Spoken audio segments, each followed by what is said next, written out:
Hello everyone, कैसे हैं आप? एकदम बढ़िया ना। चलिए आज की क्लास शुरू करते हैं। प्यारे बच्चों, आज का हमारा टॉपिक होगा issue of share. Issue of share का एक ऐसा टॉपिक जो सबसे महारथी होता है और एग्ज़ाम की दृष्टि से सबसे इम्पोर्टेंट होता है। सबसे ज़्यादा बार परीक्षा में पूछा गया प्रश्न होगा शेयर फॉर फ्यूचर। कोई ऐसा क्वेश्चन दिया जाएगा जिसमें अंशों का हरण होगा। तो हमने आपको शेयर फॉर फ्यूचर पढ़ा दिया, issued at par, issued at premium, issued at discount के शेयर का फॉर फ्यूचर हमने आपको पढ़ा दिया। लेकिन प्यारे बच्चों, अब आपको ये रूल पढ़ना है कि जब ओवर सब्सक्रिप्शन हुआ हो। ओवर सब्सक्रिप्शन मतलब जब कंपनी ने अंशों का निर्गमन किया तो खरीदने वाले ज़्यादा आ गए। जब खरीदने वाले ज़्यादा आ गए तो ओवर सब्सक्रिप्शन की डेफिनेशन आपको याद होगी कि कंपनी जितने अंशों का निर्गमन करती है, यदि आवेदक की संख्या उससे अधिक हो तो उसे ओवर सब्सक्रिप्शन कहा जाता है। जैसे कंपनी ने निर्गमन किया 10,000, खरीदने वाले आ गए 12,000, 14,000, 18,000। मतलब कंपनी जितने अंशों का निर्गमन करे, यदि आवेदक की संख्या उससे कम हो तो उसे अंडर सब्सक्रिप्शन कहते हैं। और यदि कंपनी जितने अंशों का निर्गमन करे, आवेदक की संख्या उससे अधिक हो तो उसे ओवर सब्सक्रिप्शन कहते हैं। तो अंडर सब्सक्रिप्शन होता है तो कोई विवाद नहीं बनता। कंपनी जितने अंशों के लिए या आवेदन प्राप्त करती है उतने का निर्गमन कर देती है, बशर्ते वो 90% से ज़्यादा हों।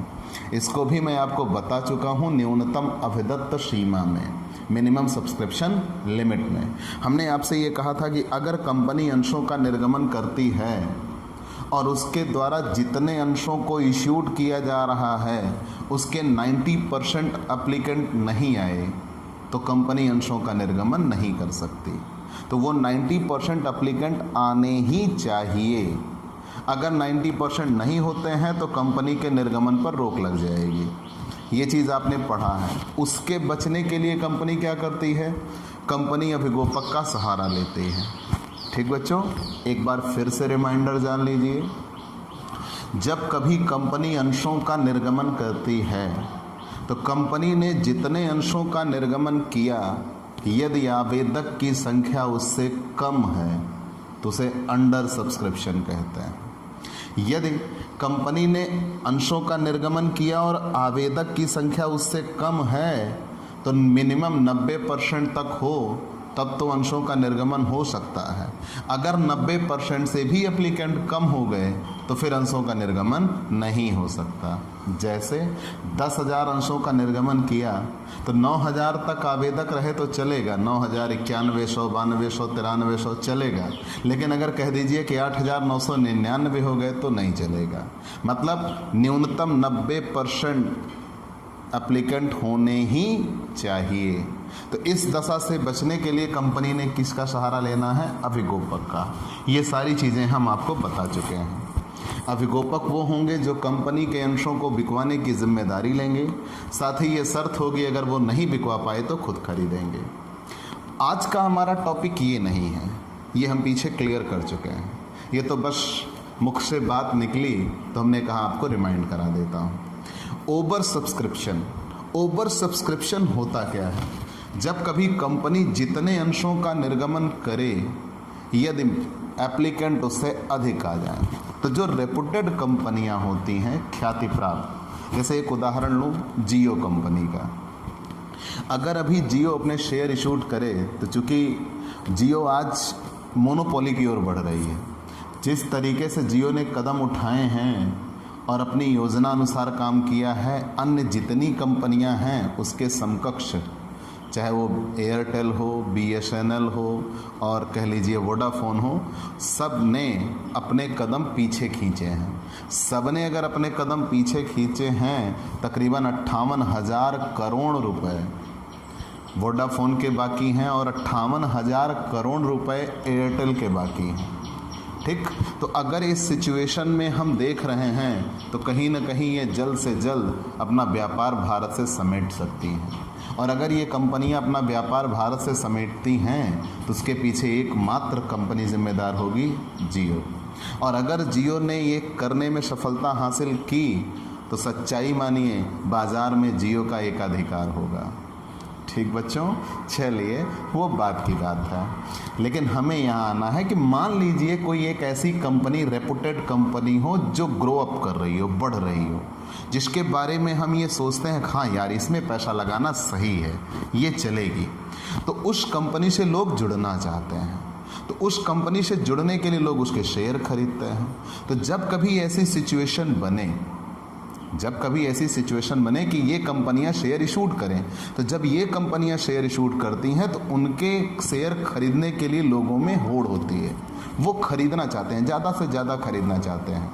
तो उस सिचुएशन में क्या होता है कि कंपनी जितने अंशों का निर्गमन करती है, नंबर ऑफ एप्लीकेंट उससे ज़्यादा हो जाता है। ऐसे भी लोग होते हैं जो एक ही बंदा कई शेयर खरीदना चाहता है, 1000 2 हज़ार खरीदना चाहता है कि चलो ठीक है इस कीमत पर हम इतने शेयर खरीद लेंगे। तो उस सिचुएशन में क्या होगा कि कंपनी जितने अंशों का आवेदन करेगी, निर्गमन करेगी, नंबर ऑफ एप्लीकेंट उससे ज़्यादा आ जाएंगे।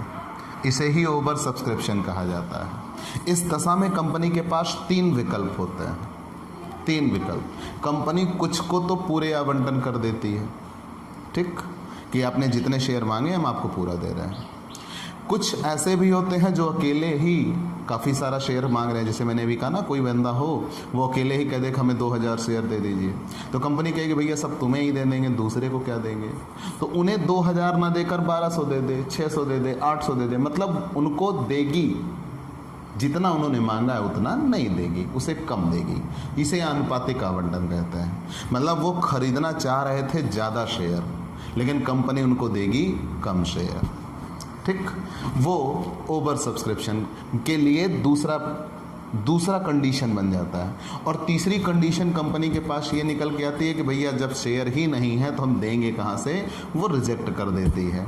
तो वो उस सिचुएशन में जिन्होंने पैसे दिए होते हैं कंपनी को, उनका पैसा कंपनी वापस करती है।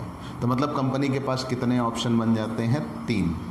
अब मुद्दा यहाँ ये आया कि कंपनी ने अंशों का निर्गमन किया है, आप खरीदने के लिए लालायित हुए, खरीदना चाहे और खरीदे, एप्लीकेंट हुए, आपने एप्लीकेशन मनी चुका दी।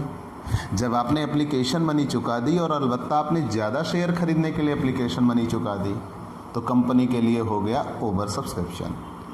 तो कंपनी ने एडजस्ट किया, कुछ को पूरे शेयर दिए, कुछ को कंपनी ने आनुपातिक दिया, प्रोपोर्शनेट का मतलब क्या होता है, कुछ शेयर उन्होंने खरीदना चाहता, उससे कम शेयर कंपनी ने उनको दिया, और कुछ को रिजेक्ट कर दिया।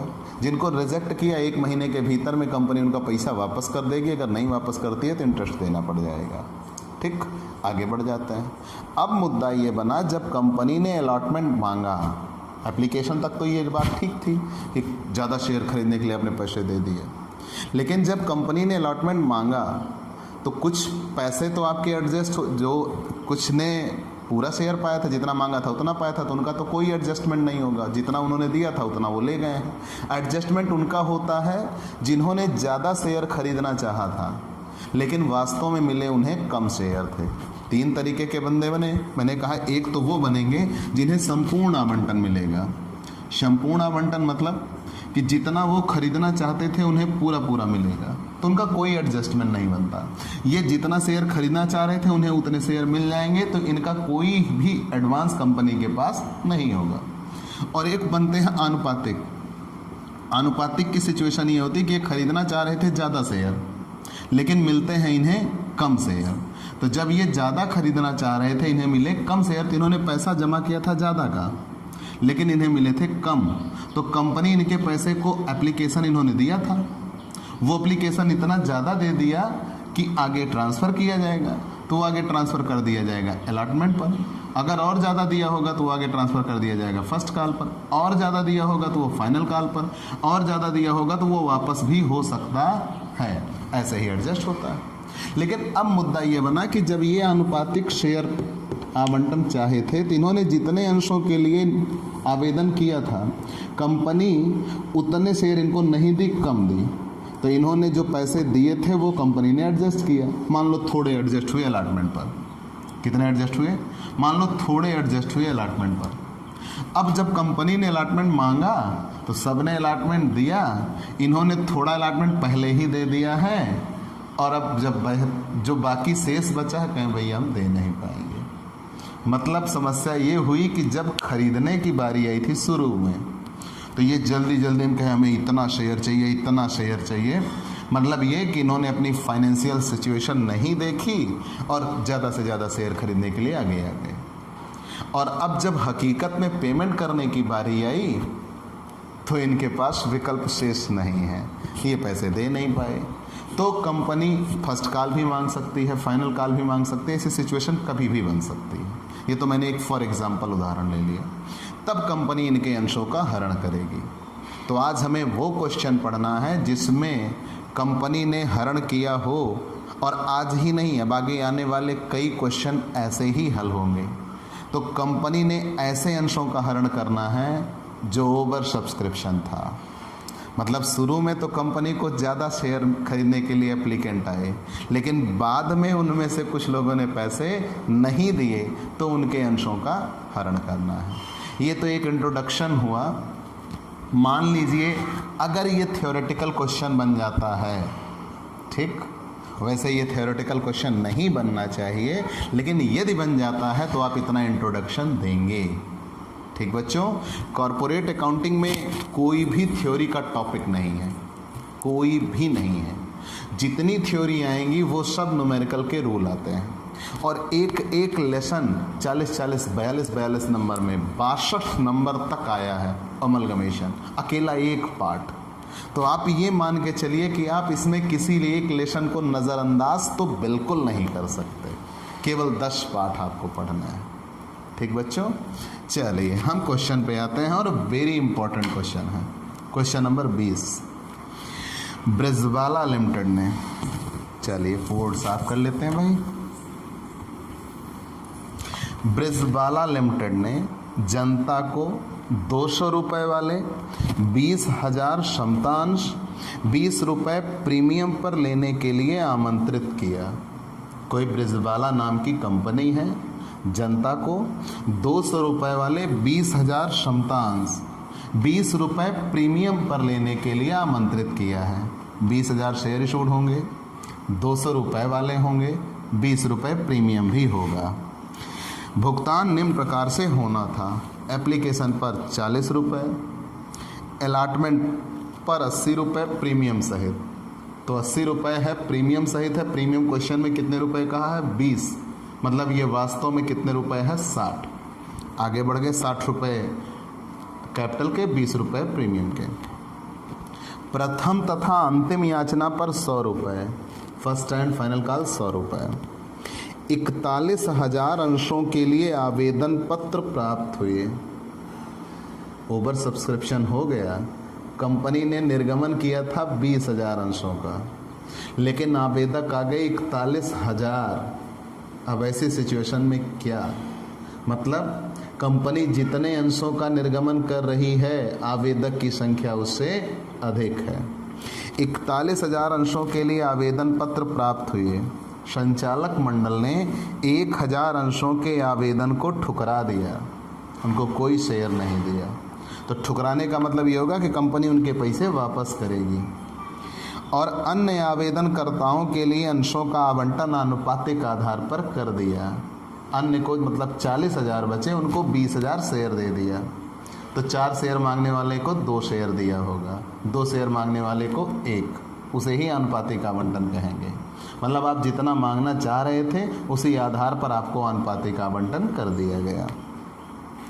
फिर कह रहे हैं 100 अंशों पर याचना राशि को छोड़कर समस्त शेष राशियां प्राप्त हो गई। केवल 100 शेयर का फर्स्ट एंड फाइनल कॉल नहीं मिला, बाकी सब से पूरा पैसा मिल गया। उचित नोटिस देने के बाद, अब ये उचित नोटिस क्या है?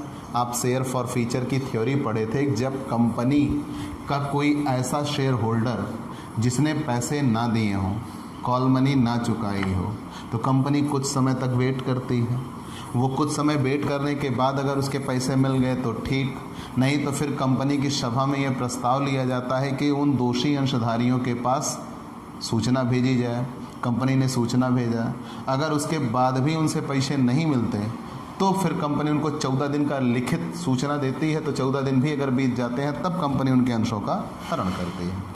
तो कह रहे हैं उचित नोटिस देने के बाद ये स्वंश जब्त कर लिए गए और बाद में ये जब्त किए हुए अंश अंकित मूल्य पर पुनः निर्गमित कर दिए गए। तो आसान तो बहुत क्वेश्चन है, ऐसे क्वेश्चन पेपर में आए भी हैं। चलिए हम आप देखते हैं। मेरी बुक में क्वेश्चन नंबर है 20। ब्रिजबाला लिमिटेड, ब्रिजबाला लिमिटेड, ठीक बच्चों, एक कंपनी है ब्रिजबाला। ब्रिजबाला लिमिटेड ने 20,000 अंशों का निर्गमन किया। 20,000 अंश 200 रुपये वाले, ठीक, 20 रुपये प्रीमियम पर, 20 रुपये प्रीमियम पर, मतलब टोटल कितने पर निर्गमन होगा? 220 पर। यहाँ तक बात समझ में आई? पुनः समझ लीजिए। एक कंपनी है ब्रिजबाला लिमिटेड, तो ब्रिजबाला लिमिटेड ने अपने 20,000 अंशों का निर्गमन किया, वो भी कितने रुपए वाले? 200 रुपये वाले। किस पर? 20 रुपये प्रीमियम पर निर्गमन किया, मतलब 220 पर निर्गमन हुआ। आगे बढ़ गए, 41,000 आवेदक आ गए। नंबर ऑफ एप्लीकेंट कितने आ गए? 41,000। इसे ही कहेंगे ओवर सब्सक्रिप्शन। कंपनी ने निर्गमन करना चाहा 20,000 अंशों का, लेकिन खरीदने वाले आ गए 41,000। तो जब खरीदने वाले आ गए 41,000 तो कंपनी के सामने एक समस्या खड़ी हुई। चलिए आगे आते हैं। कंपनी ने निर्गमन कैसे किया? एप्लीकेशन पर 40 रुपये, अलॉटमेंट पर कंपनी ने निर्गमन कैसे किया? अलॉटमेंट पर 80 रुपये विद प्रीमियम। फर्स्ट कॉल पर कंपनी ने कितने रुपए मांगे हैं? 100 रुपये। तो ये 80 नहीं है बच्चों, ये 60 + 20 है। कैसे? मैंने कहा ना विद प्रीमियम। तो जब विद प्रीमियम है तो प्रीमियम का मसला ये है कि कंपनी ने 80 रुपये मांगे हैं, जिसमें 20 रुपये प्रीमियम है। 20 निकाल दिया तो बचे कितने? 60 रुपये। अलॉटमेंट पे कैपिटल है, 60 रुपये कैपिटल, 20 रुपये प्रीमियम। कैपिटल प्लस प्रीमियम लिखा जाता है। अगर डिस्काउंट होता तो कैपिटल माइनस डिस्काउंट लिखा जाता है, ठीक। अब यहाँ देखते हैं बच्चों, क्वेश्चन क्या बना? ब्रिजबाला लिमिटेड 20,000 अंशों का निर्गमन करती है, 200 रुपये वाले, 20 रुपये प्रीमियम पर निर्गमन किया। एप्लीकेशन के 40, अलॉटमेंट के 80, फर्स्ट कॉल के 100, टोटल 100, 180, 220 बन गए, 220। लेकिन अगर हम कैपिटल जोड़ते हैं तो 40, 60, 100, 100, 200, ठीक। अब क्वेश्चन में समस्या ये आई कि 41,000 आवेदक आए। ये आवेदक कैसे बने? इन 41,000 लोगों ने कितने रुपए कंपनी को जमा कर दिया? 40 रुपए जमा कर दिया। तो जब 41,000 लोगों ने 40 रुपए जमा कर दिए, तो 41,000 ने 40 रुपए जमा कर दिया, मतलब 16,40,000 रुपये कंपनी के पास आ गया। वो भी किसका? एप्लीकेशन का, ठीक बच्चों। 41,000 शेयर के 40 रुपये जमा हो गए, मतलब जमा हो गए 16,40,000। लेकिन अब यहीं पे ओवर सब्सक्रिप्शन के लिए आप बनाते हो प्रोराटा, लेकिन आपको मैं एकदम व्यवहारिक समस्याओं की तरह समझा दे रहा हूँ, आप आसानी से समझ जाइएगा। सोचिए, ये आवेदक हैं, 41,000 आवेदक हैं जो शेयर खरीदना चाह रहे हैं, लेकिन कंपनी के पास शेयर केवल कितने हैं? 20,000 अंश हैं। तो 41,000 लोग आवेदक आ गए, मतलब इन सब लोगों ने 40 रुपये कंपनी के पास जमा कर दिया, हमें शेयर चाहिए। अब कंपनी अपनी स्थिति, अच्छा इससे ज़्यादा कैसे हो गए? कंपनी रोकी क्यों नहीं? तो बच्चों, कंपनी एक डेडलाइन घोषित करती है कि इस डेट तक आप एप्लीकेशन मनी भेज सकते हैं। तो जब वो डेडलाइन क्लोज हुई तो कंपनी ने देखा, अरे एप्लीकेंट तो आ गए 41,000, लेकिन कंपनी के पास शेयर केवल कितने हैं? 20,000। अब मैटर आया गुडविल का।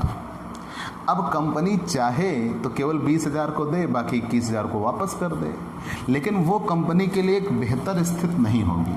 बेहतर स्थिति क्यों नहीं होगी? क्योंकि फिर भविष्य में कोई उस कंपनी से जुड़ेगा क्यों? नहीं पैसे देगा, भाई एक बार दिया नहीं मिला, फिर दिल टूटता है ना। तो कंपनी ये कह रही कि कुछ को एडजस्ट कर देगी। तो यहाँ कंपनी ने ये काम किया कि 1000 को रिजेक्ट कर दिया, उनको कोई शेयर नहीं दिया, 1000 को कोई शेयर नहीं दिया, नील। तो जब 1000 को कोई शेयर नहीं दिया तो उनके जो पैसे जमा थे वो तो वापस करने पड़ेंगे। तो सबने कितने कितने रुपए दिए हैं? 40 रुपये। तो 1000 के 40 रुपये कंपनी ने वापस कर दिए, मतलब कितने रुपए वापस कर दिए? 40,000 रुपये कंपनी ने वापस कर दिए। ठीक, यहाँ तक तो बात समझ में आ गई। अब 41,000 लोग थे जिनको शेयर कितना देना था? 20,000। 1000 को कंपनी ने घर वापस भेज दिया। अभी भी कितने लोग लाइन में लगे हुए हैं? 40,000 जो शेयर खरीदना चाह रहे हैं, पैसा भी दे चुके हैं। कितने रुपए इन्होंने पैसे दिए? 40। मतलब इनके कंपनी के पास कितने रुपए जमा हुए हैं? 16 लाख। कंपनी ने अब इनको शेयर दे दिया 20,000, कहा ले जाओ, सबको बांट दिया। तो सबके बीच में बांट दिया, मतलब ये खरीदना चाह रहे थे 40,000 शेयर, लेकिन कंपनी ने इनको कितना शेयर दे दिया? 20,000। तो ये कहेंगे भैया देखो हम खरीदना चाह रहे हैं ज़्यादा, आप दे रहे हो कम, तो हिसाब किताब एडजस्ट कैसे हो? तो कंपनी ने कहा चलिए भैया एडजस्ट कर लेते हैं। तो कंपनी सबसे पहले किससे एडजस्ट करेगी? जितना ये मांग रहे हैं, जितना इनको वास्तव में मिला है, तो एडजस्टमेंट तो उसी से होगा जितना वास्तव में इनको मिला है। प्यारे बच्चों, आप ऐसा समझिए कि आप एक मोबाइल की दुकान पे गए, या आप किसी वस्तु, आप किराने की दुकान ले लीजिए, आप किराने की दुकान पे गए और आपने कहा कि भैया हमें 10 किलो चना दे दीजिए। सामने वाला आया, उसने कहा कि भैया हमें 5 किलो दे दीजिए। एक व्यक्ति आया, उसने कहा हमें 2 किलो चना दे दीजिए। सबने चना खरीदना चाहा। अब जब किराने की दुकान वाला देख रहा है तो सबके लिए अवेलेबल उसके पास चना नहीं है, तो उसने कहा भैया इतना है ही नहीं कि मैं सबको दे पाऊँ। तो ये सिचुएशन बनी कि चलो ठीक है, थोड़ा थोड़ा लेके जाइए, बाकी हम आगे दे लेंगे। तो आप सबने पैसे दे दिए थे उतने ज़्यादा खरीदने के लिए, तो उसने क्या काम करना है? किसी को कुछ दे देना है, किसी को कुछ दे देना है, और ये कहेगा कि आपने जो एक्स्ट्रा दिया है वो हम एडजस्ट कर देते हैं। तो यहाँ सिचुएशन ये बनी कि 40,000 लोगों ने 40 रुपये जमा किए। तो जब 40,000 लोगों ने 40 रुपये जमा किए, कंपनी के पास जमा हो गए 16 लाख रुपए। तो कंपनी इनका पैसा जब एडजस्ट करेगी तो 20,000 के पहले 40 रुपये दिखाएगी एप्लीकेशन का। तो 20,000 के 40 रुपये दिखाएगी तो कितने रुपए हो जाएगा? 8 लाख रुपए कैपिटल पे एडजस्ट हो गया। फिर इन्होंने कहा भैया हमने दिया है 16 लाख, आप एडजस्ट कर रहे हो 8 लाख, बाकी के कहा आगे एडजस्ट कर लेते हैं। तो आगे किस पर एडजस्ट होगा बच्चों? अलॉटमेंट पर। तो अलॉटमेंट पर कितने रुपए एडजस्ट हो सकते हैं? 80। तो 20,000 के 80 रुपये एडजस्ट हो सकते हैं, मतलब 16 लाख एडजस्ट हो सकते हैं। लेकिन कितना एडजस्ट करना है? 8 लाख। तो पूरे 8 लाख रुपए कहाँ एडजस्ट हो गए? अलॉटमेंट पर। हिसाब ख़त्म। ठीक, तो इनसे ये कहा गया जब हम अलॉटमेंट मांगेंगे, कितना मांगेंगे? 20,000 शेयर का कितना मांगेंगे? 80 रुपये मांगेंगे, 16 लाख। तो कहा जब हम ये 16 लाख मांगेंगे तो आपके 8 लाख पहले से जमा है, केवल आपको कितना देना होगा? 8 लाख देना होगा, आपका हिसाब पूरा हो जाएगा। ठीक बच्चों, फिर समझ लीजिए, हमने ये कहा 41,000 आवेदक थे, ये कितना शेयर पा रहे हैं? 20,000। 41,000 आवेदकों को कितने शेयर देने हैं? 20,000 देने हैं कंपनी को। तो कंपनी ने क्या काम किया? 1,000 को तो रिजेक्ट कर दिया, उनको कोई शेयर नहीं दिया। बचे 40,000, उनको कंपनी ने शेयर दिया, कितना? 20,000। तो पहले ये देखो उनसे मिला कितना? तो 40,000 से 40 रुपये मिले 16 लाख।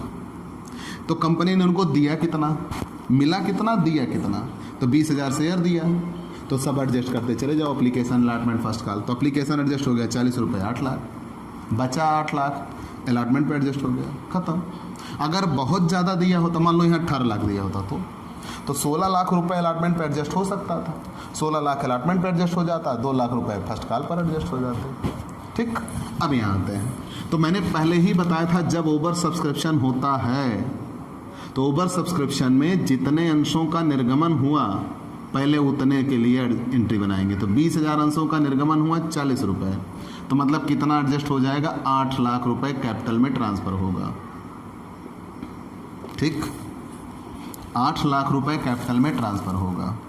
बाकी बचा कितना रुपए है? 8 लाख रुपए अलॉटमेंट पर एडजस्ट हुआ है। बाकी और कितने रुपए एडजस्ट हुए हैं? 40,000 रुपये एडजस्ट हो गए हैं, वापस कर दिया गया है बैंक। यहाँ तक समझ में आया? फिर जान लो बच्चों, पहली एंट्री जो बनेगी वो तो एप्लीकेंट से बनती है।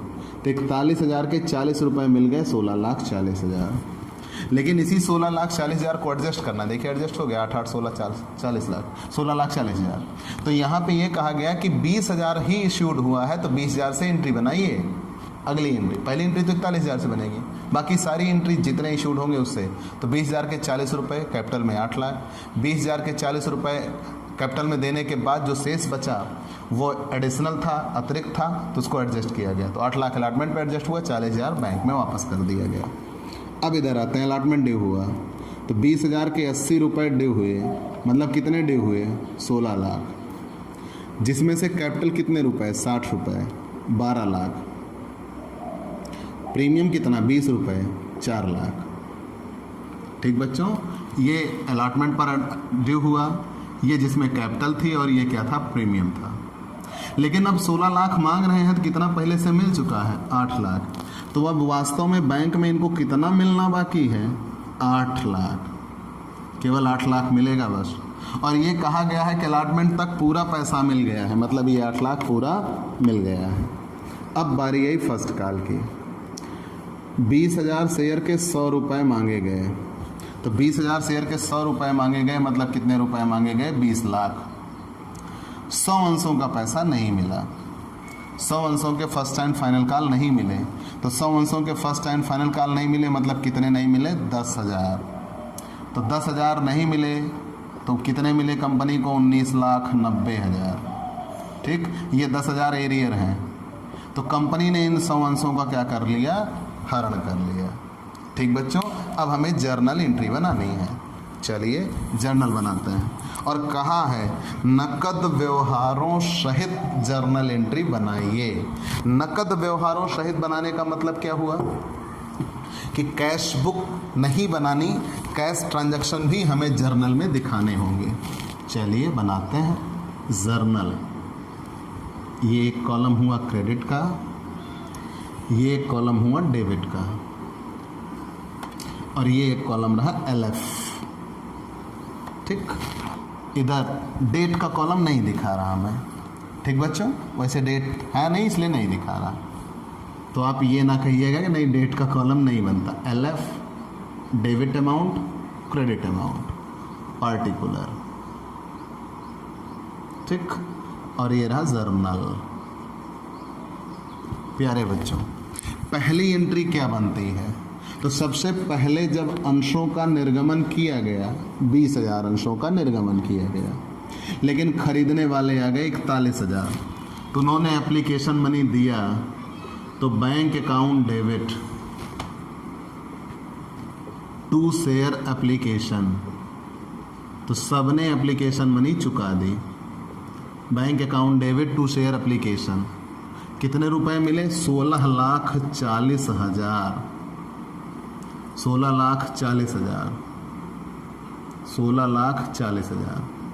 चलिए प्यारे बच्चों, ये एंट्री कैसे बनी, 41,000 लोगों ने 40 रुपये दिए तो 16,40,000 दिया एप्लीकेशन का।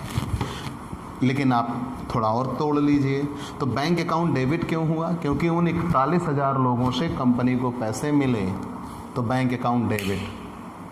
टू शेयर एप्लीकेशन का मिला तो एप्लीकेशन इनकम बन रही है, तो bank account debit to share application 41,000 अंशों के लिए पैसा मिल गया 40 रुपये।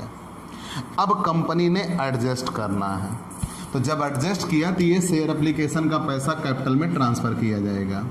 तो लेकिन कैपिटल में कितने अंशों का पैसा ट्रांसफ़र किया जाता है, जितने वास्तव में निर्गमित होंगे। तो share application account debit to share capital account. अब यही हो जाएगी दिक्कत कि शेयर एप्लीकेशन का पैसा शेयर कैपिटल में भेजना है, तो एप्लीकेशन तो मिल गया 16,40,000, ये 41,000 अंशों के लिए है, लेकिन कैपिटल में कितने अंशों का पैसा जा सकता है, जितने निर्गमित होंगे। तो कितने अंश निर्गमित हुए, 20,000। तो 20,000 के कितने रुपए कैपिटल में ट्रांसफ़र हो गए, 8 लाख।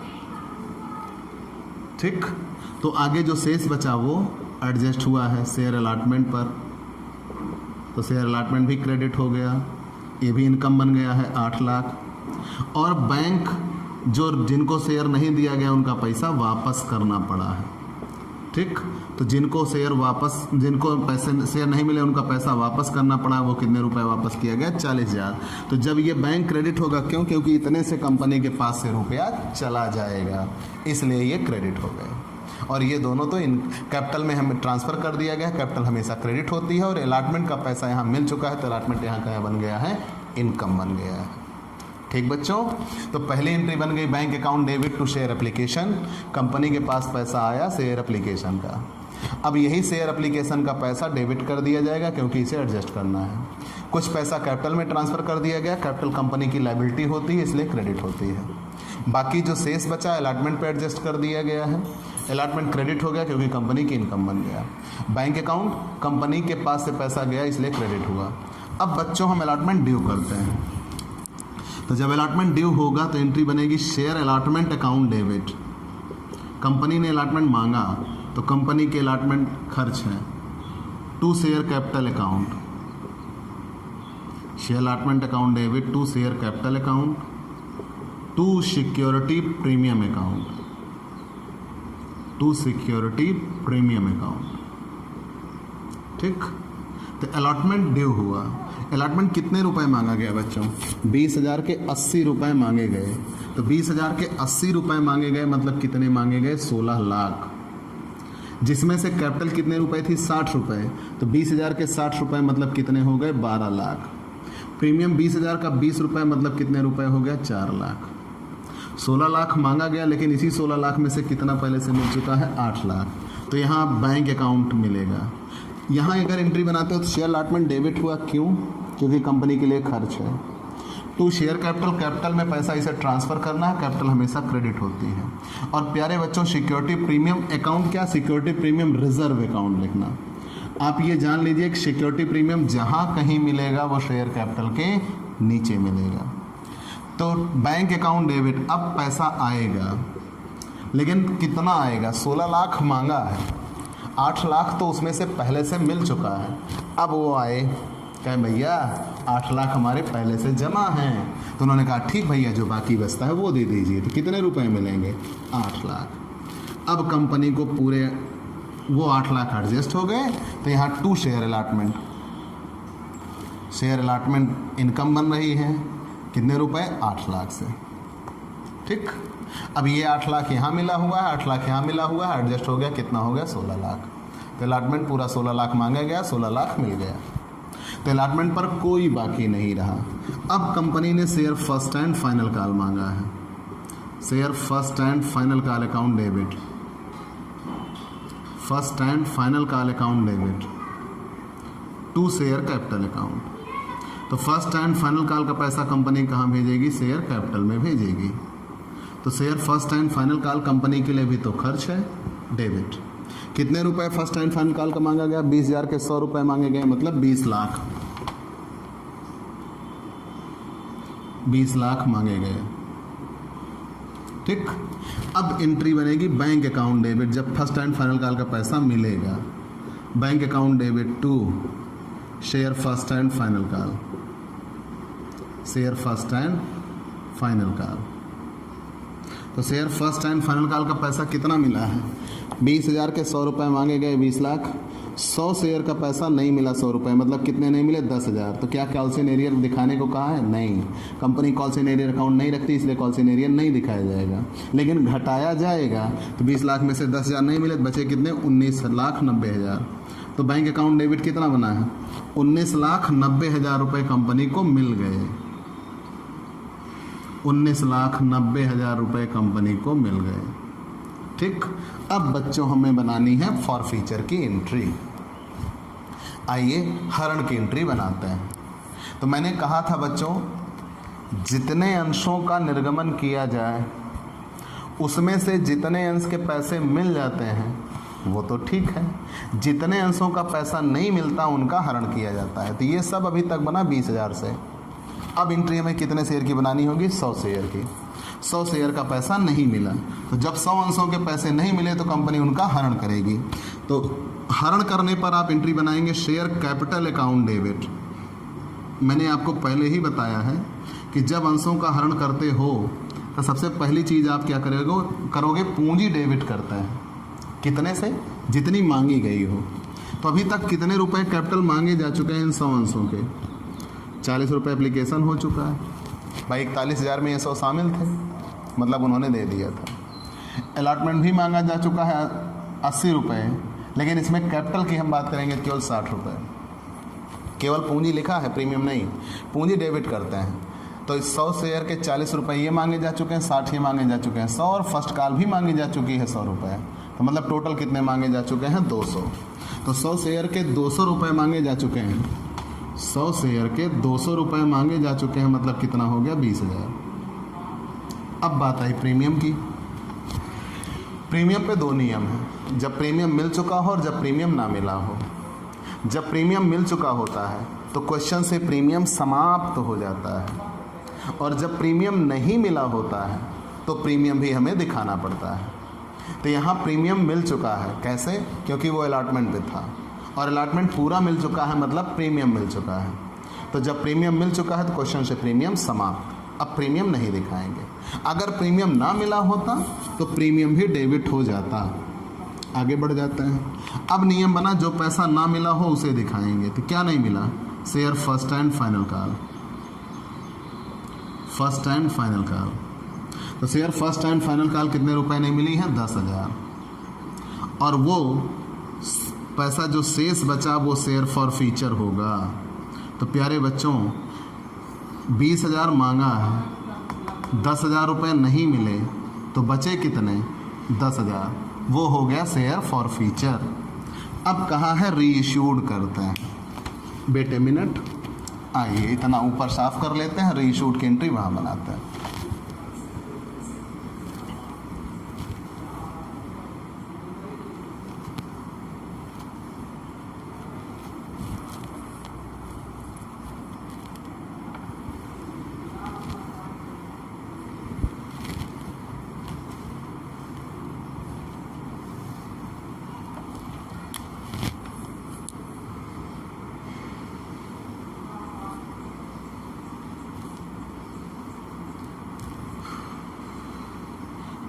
जी बच्चों, कितने शेयर रीशूट किए गए हैं? 100 शेयर फॉरफिट हो गए, पूरे 100 शेयर रीशूट कर दिए गए।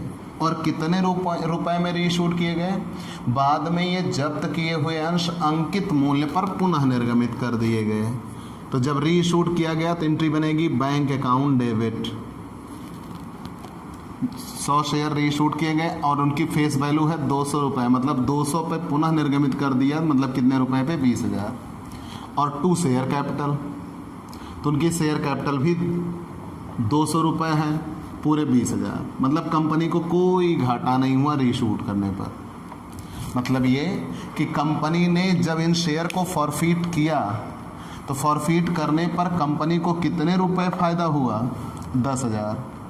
अब कंपनी ने इन पूरे अंशों को पुनः निर्गमित कर दिया। तो हमने आपको 2 बातें बताई हैं।